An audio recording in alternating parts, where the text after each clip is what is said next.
Ahoy, everybody.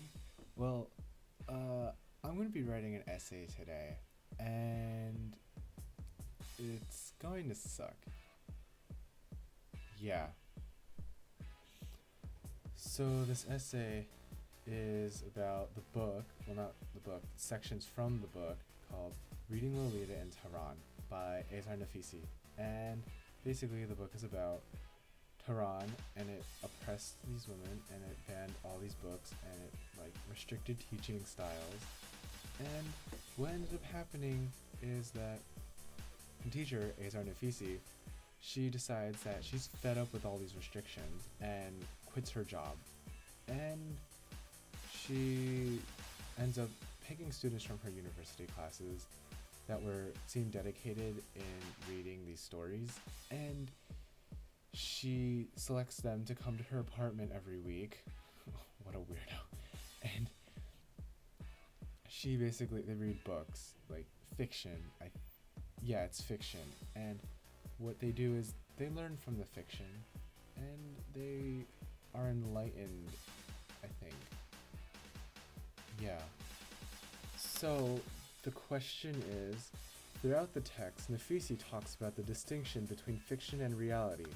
On page 552, well, it's probably different if you're taking this class, but yeah, in page 552, she responds to the view of the city that she observed not through the window, but rather reflected in a mirror. My impression that the noise came not from the street below, but from some far-off place, a place whose persistent hum was only our link to the world we refused, for those hours to acknowledge.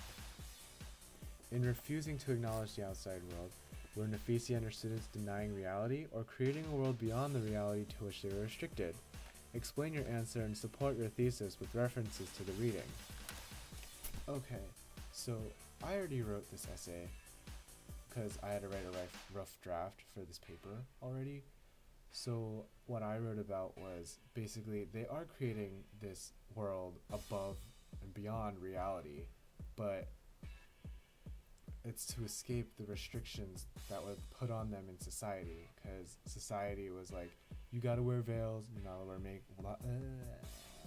I can't speak English.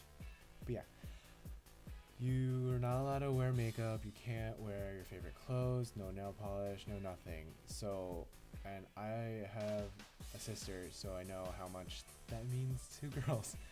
But then if you're a girl and you don't like that stuff, then oops.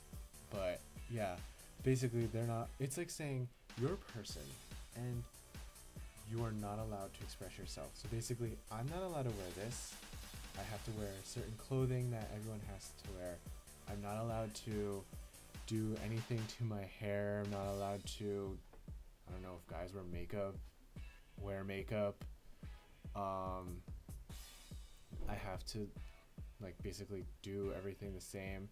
But with girls, they have to conceal themselves, so they have to wear these veils to cover up their whole body. And I remember Nafisi mentioning how she bought this really big black robe, and it was an oversized black kimono, and it made it look like she hid her hands in them. It's just but yeah, so the passage, what I wrote to prove it was basically I kind of proved it like Inception. It was like a reality within a reality, except it was fiction within a reality. The reality that they were living in was actually the fiction, and the dream world that they created was actually the ideal world where they were allowed to express themselves and be who they wanted to be and do the things that they could do. They weren't restricted to the real world. That's why Nafisi was looking through the mirror, because it was basically a reflection of the unreal world. It's just unreal. You can't think that it's gonna possibly be like this.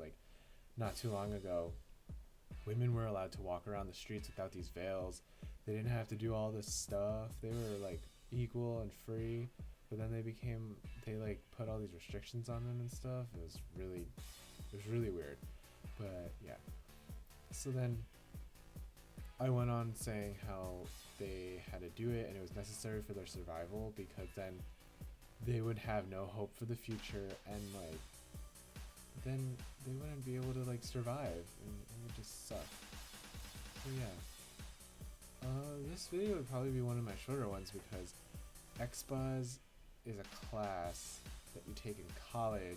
Well, I'm sure you could take it in high school too, but XBuzz is a class that forces you to compare readings. My first essay only makes me write one reading, so I don't have to compare anything right now. My next video will cause me to compare this reading along with a second reading that I have to do, which I'll find out later, but I'm not looking forward to it because I don't like writing. Nobody likes writing XBuzz. XBuzz is the dreaded class. Basically any writing class that you're required to take that involves like comparing things that have nothing to do with each other, nobody likes doing that. It's just bad. So yeah. Well, I'll see you all later. Bye bye.